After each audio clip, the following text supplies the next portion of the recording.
ایک گاؤں میں کبھی نہیں بھولوں گا، میں نیا نیا تبلیغ میں تھا، ہم ایک گاؤں میں پہنچے پیدل تھک ہار کے، ابھی سامان رکھا ہی تھا کہ مسجد کے امام آئے، انہوں نے ہمیں ماں بہنوں بیٹیوں کی گالیاں نکالی، اتنی غلیظ گالیاں کہ زمین کانپ اٹھے، آسمان تھر تھر آ جائے۔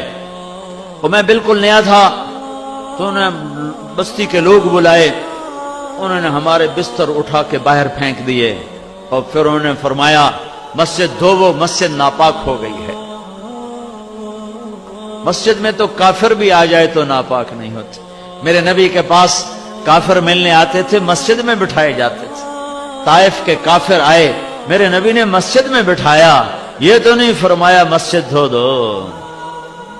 ہائے ہائے، اتنا تعصب، انہوں نے ہمارے بستر باہر پھینک دیے کہ نکل جاؤ، نہ تسی نبی دے منن والے، نہ تسی نبی دے عاشق۔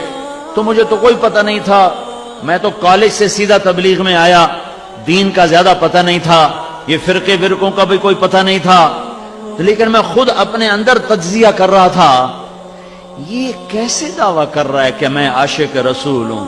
یہ مسجد میں ماں بہنوں کی گالیاں نکال رہا ہے اور کہتا ہم عاشق رسول ہیں، اور یہ جو گالیاں کھا کے چپ، اور ایک لفظ نہیں بولے، ایک لفظ، اور چپ کر کے بستر اٹھا کے ان کو دعائیں دیتے ہوئے آگے نکل گئے۔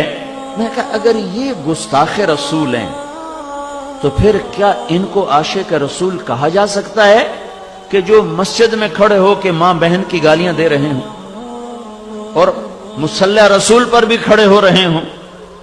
میرے بھائیو، میں ہاتھ جوڑتا ہوں، میں ہاتھ جوڑتا ہوں، نکلو تعصب سے، نکلو تعصب سے نکلو۔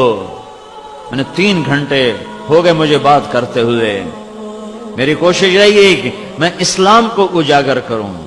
فلانا بھیڑا ہے، ہم چنگے ہیں، اسا چنگے ہیں تو بیڑن، اسا سچے ہیں تو کوڑن، اسا حق تھے تو باطل تھے، اسی عاشق تھے گستاخ۔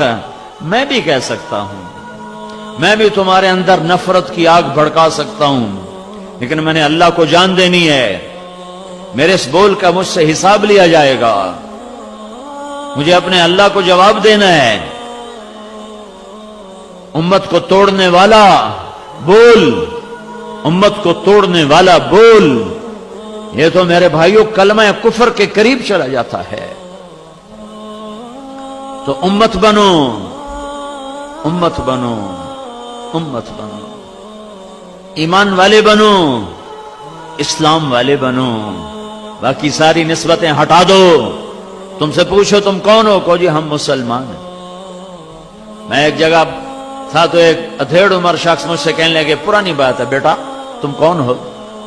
تو اس نے چند فرقوں کے نام لیے، یہ ہو، وہ ہو، وہ ہو۔ میں نے کہا نہیں چاچا، میں مسلمان ہوں۔ وہ اس کو ایک کرنٹ لگا، وہ کہنے لگا بیٹا میری اتنی عمر گزر گئی، میں نے یہ جواب کسی سے نہیں سنا، تم نے یہ کہاں سے سیکھا ہے؟ میں نے کہا میں نے یہ تبلیغی جماعت میں سیکھا ہے۔ وہ ہمیں سکھاتے ہیں کہ ہم مسلمان ہیں اور ایک دوسرے کی قدر کرنا ہم پر فرض ہے، رائے کا اختلاف برداشت کرنا ہم پہ فرض ہے۔ تو میں سارے مجمع کے سامنے ہاتھ جوڑتا ہوں، ایک تو اپنے اللہ سے معاملہ درست کرو توبہ کے ساتھ، ایک اللہ کے بندوں سے معاملہ درست کرو معافی کے ساتھ، اور اس پاک پیغام کو لے کر دنیا میں پھرو۔ دنیا اللہ کے فضل سے آ چکی ہے ہدایت کے کنارے پر، اسلام کے کنارے پر، اور ہوا چلنے والی ہے۔